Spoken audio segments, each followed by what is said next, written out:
Hello students, good morning. So dear students, in this video we are going to study chapter 9, what happened to the reptiles, and this is part 3 we are going to learn today. And this is standard 6. Book name is A Pact with the Sun. This is a supplementary reading book. So let's start.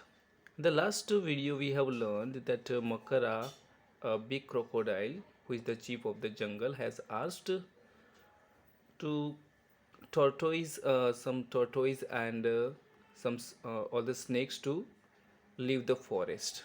Now let's start what happened next. A few weeks passed and the animals of the forest looked tired and fed up.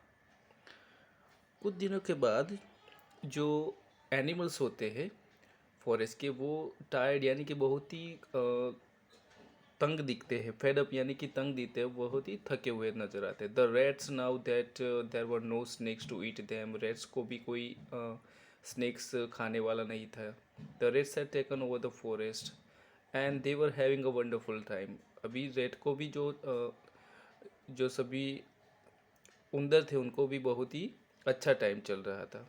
दे वो everywhere on the trees, in the grass, in the buses, on the ground. और वो बहुत सारी इतने हो गई कि वो ट्रीज पर भी चढ़ जाते थे, ग्रास में भी घूमते थे. बसेस यानी कि जो छोटे छोटे पेड़ थे वहाँ पर भी रहते थे, ग्राउंड में भी यहाँ वहाँ घूमते रहते थे. They ate up the eggs of the lizard and crocodiles. अब तो वो लिजर्ड और क्रोकोडाइल थे उनके एग्स भी खाने लगे थे. There would be no babies that year. और उस टाइम पे कोई भी बेबी का वहाँ पे बॉर्न ही नहीं हुआ. Makara's own nest of eggs had been chewed up. और जो मकरा था उसका भी जो एग्स थे वो भी चबा गए थे. देन मकरा हैड अ ग्रेट आइडिया. उसके बाद मकरा को एक बहुत ही अच्छा आइडिया आता है. He called a meeting of the crocodiles and said. वो क्रोकोडाइल की मीटिंग रखता है और कहता है कि wouldn't it be wonderful if we the crocodiles could have the whole jungle for ourselves. क्या ये अच्छी बात नहीं होगी कि जो पूरा जंगल है उसी में हम ही रहे, सिर्फ क्रोकोडाइल ही रहे. No one but us. This lizard now just look at them. They have the strangest habits and some of them even change colour. अब ये लिजर्ड को ही देख लो. क्रोकोडाइल कहता है कि अब लिजर्ड को ही देख लो कि वो बहुत ही कितने स्ट्रेंज, उनकी हैबिट जो है कितनी स्ट्रेंज है. Some of them even change colour. उनके कुछ तो कलर भी चेंज करते रहते हैं. How can we trust someone who is green one minute red the next. Let us get rid of them. So हम उन पे कैसे विश्वास करें कि जो कुछ टाइम में ग्रीन होते हैं और कुछ टाइम के बाद रेड हो जाते हैं. सो चलो उनसे छुटकारा कैसे पाए. Get rid of them means कि उनसे छुटकारा पाना है. By now the crocodiles were really scared of Makara. और अभी जो क्रोकोडाइल्स थे वो बहुत ही मकरा जो है उनको उनसे बहुत ही डरते थे. सो दे क्लैप्ड एंड चीयर. सो सभी क्रोकोडाइल्स ने क्लैप किया यानी कि ताली बजाई और उनको प्रोत्साहन भी दिया. मकरा वॉज प्लीज्ड. और मकरा को भी बहुत ही उनको मकरा को प्लीज किया यानी मकरा भी बहुत आनंदित होता है. The lizard left the forest some with their babies on their backs. जो लिजर्ड थे उन्होंने भी फॉरेस्ट को छोड़ दिया. Some with their babies on their backs. और कुछ लिजर्ड के बेबीज थे उनको वो अपने पीठ पे बिठा के ले गई. But now when life should have been wonderful for the crocodiles of Pambupati all kinds of awful things began to happen. लेकिन अब जब पंबुपति में क्रोकोडाइल्स की लाइफ जब अच्छी चल रही थी सो फुल थिंग्स यानी कि जो कुछ अजीब व गरीब चीज़ें वहाँ पे होने लगी. To begin with the rats grew bolder by the day. जो रेड्स थे वो बहुत ही अब बोल्डर हो गए थे यानी कि उनको जो उनकी सोचने की शक्ति थी अभी वो बहुत ही बोल्ड हो गए थे. They became so fearless that they jumped and turn somersaults on the crocodiles back. वो उनको अभी कुछ डर नहीं रहा था और वो हमेशा जंप करते रहते थे. कुछ बार तो वो क्रोकोडाइल्स के जो बैक के पीछे भी, उनके पीठ के पीछे भी समरसॉल्ट यानी कि लोटपोट कर रहे थे. And there were too many frogs. और बहुत जो मेंढक थे वो भी बहुत बढ़ गए थे.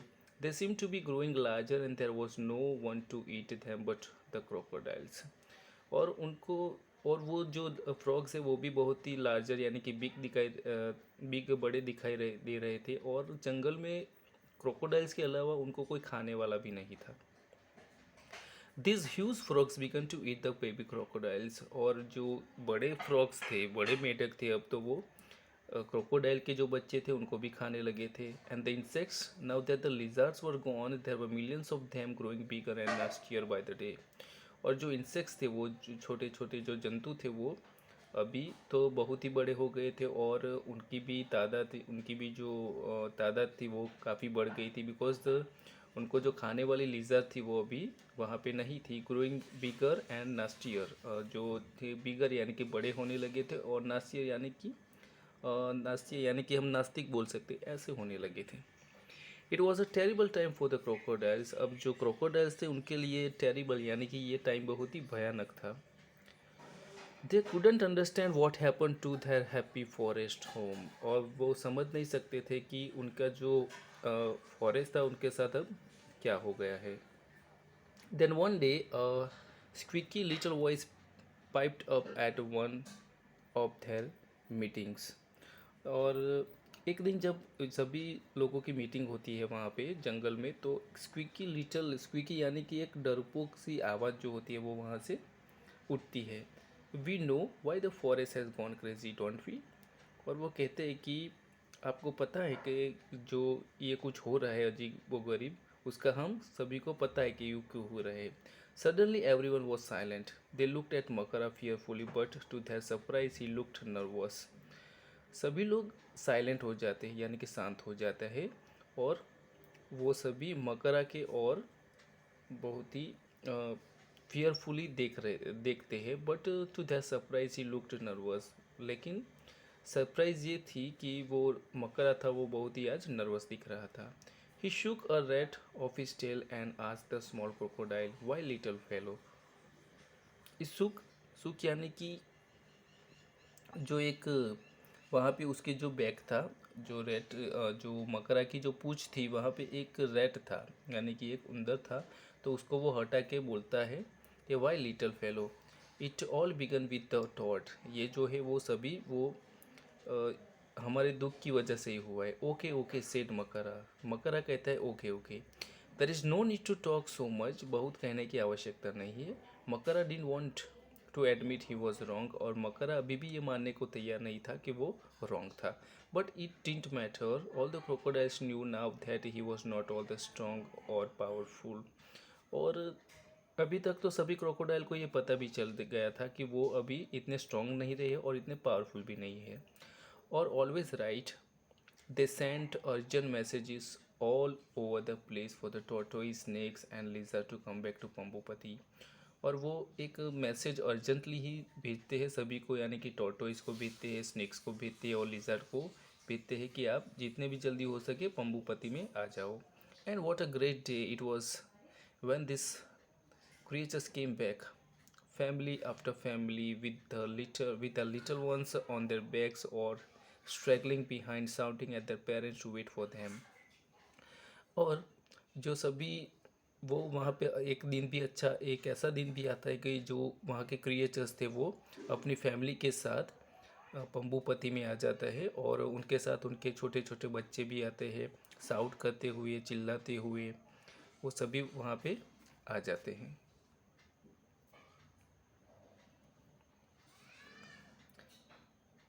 इन 2 months the forest was back to normal, और थोड़े ही महीनों में जो फॉरेस्ट था एकदम नॉर्मल सा हो जाता है, पहले की तरह से सिचुएशन हो जाती है। The rats disappeared and the insects and the smell and the world finally went back to its familiar old self. और जो रैट्स थे वो भी अभी कम दिखाई देते, डिसअपियर हो गए थे, and insects also, and the smell, जो बू आती थी, जो बदबू आती थी, वो भी चली गई थी। और जो फॉरेस्ट का पूरा वर्ल्ड था, जो पूरी लाइफ थी, वो उसकी ओल्ड सेल्फ यानी कि जो पहले जैसा था वैसा ही अब हो गया था। Well Prem, said the old man, have you fallen asleep, did my story send you off to dream land. जो ओल्ड मैन है वो पूछता है, वेल प्रेम, अच्छा तो Prem, have you fallen asleep, क्या आप सो तो नहीं गए हो, did my story send you off to dream land, मेरी जो स्टोरी है वो आपको ड्रीमलैंड यानी कि सपनों के शहर में तो नहीं ले गई है ना। आई सुक माई हेड, मैंने अपना सिर हिलाया. No, grandfather. I was just thinking maybe it's a time I went back to my own village because I have a story to tell them. But what if they don't listen to me? सो वो कहता है कि नहीं grandfather, मैं सोच रहा हूँ कि maybe it is time to went go back to my home village, कि मेरा ये टाइम है कि मुझे अपने विलेज में जाना चाहिए, बिकॉज मेरे पास एक स्टोरी है. क्या लोग वे सुनेंगे? We can only keep at it my son, tell this stories again and again to more and more people. तो जो ग्रैंडफादर है वो कहते हैं कि ये जो स्टोरी है तुम अपने पास रख सकते हो, और ये जो स्टोरी है तुम बार बार उस पीपल को, वहाँ के लोगों को आप सुना सकते हो. Some of them may laugh at you or say your stories are not true. कुछ लोग तुम पे लाफ करेंगे और बोलेंगे, तुम पर हंसेंगे और बोलेंगे कि ये जो स्टोरी है वो सही नहीं है, यानी कि ट्रू नहीं है. But they may remember them one day, लेकिन वो लोग इस स्टोरी को एक दिन याद रखेंगे and understand that each of us has a place in this strange funny world of ours. और ये लोग वो याद रखेंगे कि हम सभी का एक अपना वर्ल्ड होता है, एक प्लेस होती है. So dear students, in this video we have finished our chapter. In the next chapter, in the next video we shall learn something more about this chapter. Till then, goodbye.